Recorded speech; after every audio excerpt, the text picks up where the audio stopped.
Let's take a look. First, we'll start locally because I always like to give people a little sense of perspective of where we're talking about. So we'll start here with Middle Tennessee, and now let's zoom off to the southeast, taking a little flight out towards Hurricane Irma. Still a Category 5 storm and starting to get within radar range now. So you see a little bit of green showing up there as it shows up on the U.S. radar composite. We'll zoom in for a closer look here.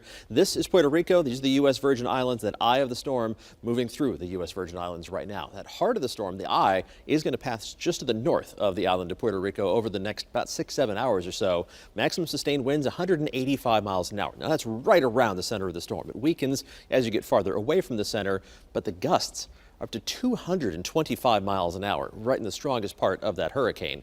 There it goes just to the north of San Juan, Puerto Rico, so the eye doesn't make landfall in Puerto Rico. It stays just offshore, and then it continues tracking to the north. This is the official forecast path from the National Hurricane Center. So they take it just to the north of the Dominican Republic and Haiti, just to the north of Cuba, kind of in between the Bahamas, this island chain, and Cuba itself. And after that, they steer it right up towards the tip of Florida, with Miami on the right front side of a landfalling Category 4 hurricane, exactly where you don't want to be. Forecast time for that would be Sunday morning. But keep in mind, the red line is basically where they expect it to go, but that cone of uncertainty is still really wide. So the west coast of Florida still has to worry about it. Still a chance it could stay offshore entirely. In fact, a lot of the computer models will reset things and put the spaghetti plot on here, and those strands of spaghetti are each individual forecast models tracking the path of the center of circulation, and the trend has been farther and farther east over the past roughly 12 to 24 hours or so, which would keep it just off the Florida coast. A very similar path to what Hurricane Matthew followed just last year. We'll back up once again and show you our forecast model,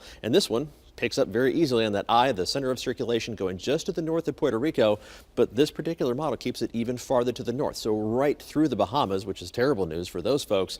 But then as it gets closer to the coast of Florida, slowing down a little bit. So does it take that northward turn in time to keep it away from South Florida? Does it stay offshore entirely? Those are all questions that we're going to have to just kind of keep an eye on and answer slowly over the next several days. But Miami is going to be the spot that is most under the gun in the short term.